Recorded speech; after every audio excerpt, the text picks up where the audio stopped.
Stranger Danger by Slime Beast. If you have one of your old yearbooks nearby, take it out. Don't open it yet, but keep it close. Then read on. I look back on my years in elementary school quite fondly. Rather, I did until recently. I think that was the last time I was truly happy, when the idea of a new toy or an upcoming cartoon special was enough to look forward to in life. I was a typical kid, though I leaned a bit more towards being an artsy outsider. In other words, you would have found me doodling more often than making friends.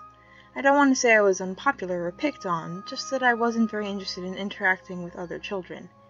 I do, however, remember one of the most popular kids in class, David Urso. I remember him now. David could be a bit of a bully, though he was shorter than any other kids in class. His parents were abusive, though I didn't understand that at the time, and he took all of that out on the easily intimidated students. The one time he tried to pick on me, I wasn't having any of it. Maybe I'd read too many comics, or I'd seen too many after-school specials, but I was firmly convinced that you could simply stand up to bullies and that would be that. David had decided that it would be fun to punch the back of my head as we sat on the school bus one afternoon. The driver had left and chaos reigned.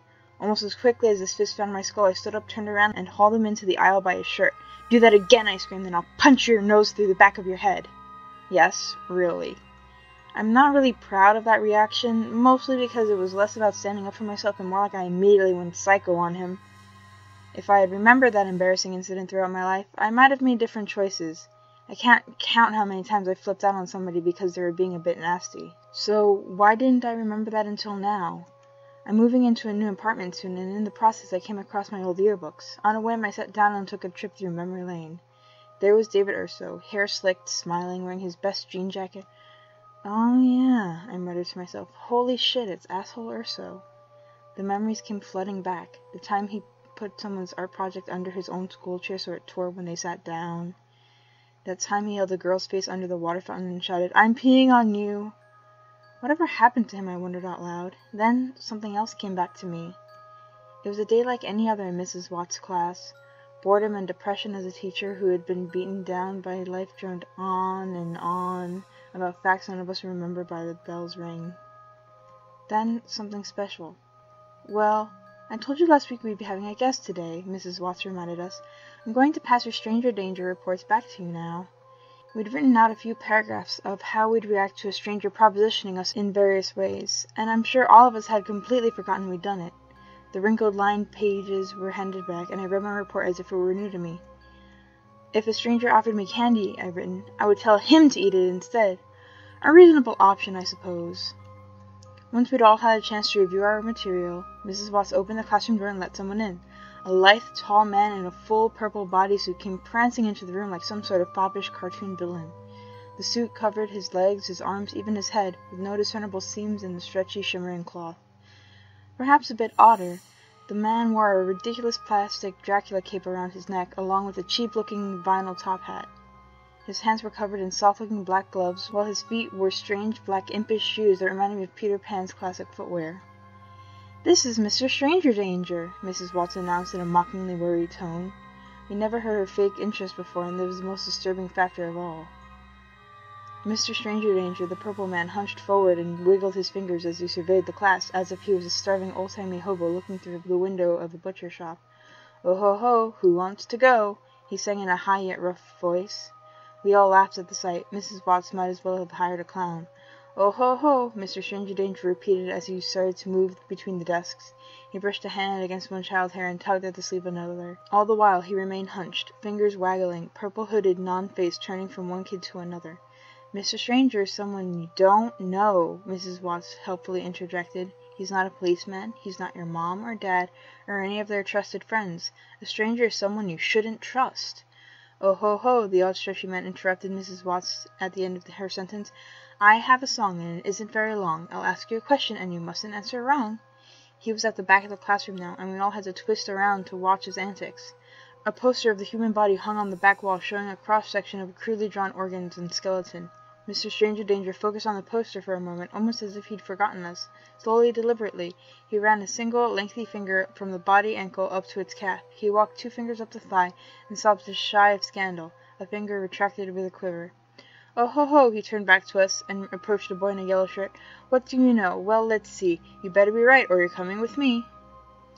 Remember what you wrote, children, Mrs. Watts nodded. Mr. Stranger Danger put his hand on the yellow shirt boy's shoulders and rubbed them a bit.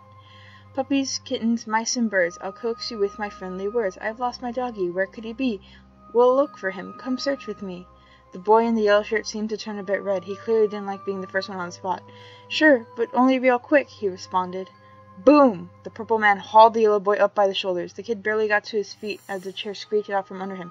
Oh ho ho! You've made a mistake. Now I'm afraid you're mine to take, Mr. Stranger Danger crowed. The boy in the yellow shirt hung his head as Mr. Stranger Danger walked him out of the classroom. The rest of us whispered and laughed to ourselves until Mrs. Watts cracked a ruler on her desk. Within moments, the odd man was back. He stopped at the head of the class and stroked his chin. After thrusting a digit into the air as if he just had an idea, Mr. Stranger Danger shimmied over to a little girl with a ponytail and glasses. Mr. Stranger Danger held the girl's hand as she looked down in shock. Then he slid his hand up her arms and held her shoulders, fingers beneath cloth. Your mommy sent me. I swear it's true. She's hurt and wants to be with you. She's in the hospital, hurt in bed. Come quick, she may be dead. What? The little girl squeaked, her brow furrowing. She clearly didn't understand the game. Mom? My mommy? Really? Oh ho ho, you've made a mistake. Now I'm afraid you're mine to take. Mr. Strange Danger excitedly whipped his head left and right, moving so fast you'd expect it to fly off. He pulled the little girl up by her shoulders and dragged her across her desk before her feet awkwardly met the floor. Seeing this, Mrs. Watts stood firm on her desk and looked at the girl's frightful expression. As if sensing the growing concern behind him, Mr. Strange Danger belted out another rhyme. Relax, recline, I swear she's fine. She'll love this game of mine. Good, okay, do as I say. I only want to play. Mrs. Watts seated herself again, though a look of skepticism was now slowly overtaking her haggard face. The rest of us exchanged self-satisfied glances as Mr. Stranger Danger led the girl out of the classroom and into the hall. There she rejoined the yellow-shirt boy in his failure. I hope he comes to me, whispered a kid next to me. I know what to say, and I'll never go near a stupid stranger. Again, within seconds, Mr. Stranger Danger popped back into the room. There was a certain spring in his step, though, now that he seemed to be getting his way. In the anticipatory silence, a quiet half-whispered comment rose from the back of the room. Fruit. Some of the kids gasped, but the sound hadn't seemed to reach Mrs. Watts' ears, the unmistakable sound of David Urso's mocking voice. The comment was not lost, however, to the strange guest who had come to visit. He cocked his head to the side with a snap, and very slowly raised one hand to his ear, cupping as if to hear better. I looked back to see Urso frozen in his seat. He knew now that he'd be in trouble with the adults. Mr. Stranger Danger did a weird sort of jiggling swim motion through all the rows of children. He moved quickly, wiggled back and forth like mad, yet he still seemed to cross the room in slow motion. He stopped at David and began stroking the boy's hair, mussing it up. Candies, suckers, sticky sweets, chewing gum, and tasty eats. I have a bag or two, you see, and you can try it all for free. Silently, I cursed my rotten luck. David got the question I had been ready for, and now I wouldn't get to stun the class with my genius "you eat it" response. Seeing that my chance was gone, I instead focused on hoping David Urso would botch the answer. Instead, he was silent. No good answer, no bad one. It's rude to sit there cold and still. Mr. Stranger Danger roughed David's hair up a bit harder, making his head wobble. Answer, please, if you will. I don't want to play this, David muttered, his eyes wide and staring forward. He'd suddenly gone pale. Everyone, every child, began singing along with Mr. Stranger Danger. Oh ho ho, you made a mistake. Now I'm afraid you're mine to take.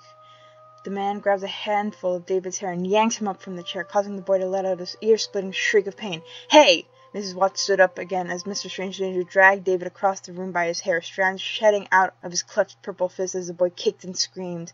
Mrs. Watts moved towards the classroom door, almost as if she was about to get between the man and the exit. Get away from the door, Mr. Stranger Danger growled, not losing a step, you fucking whore.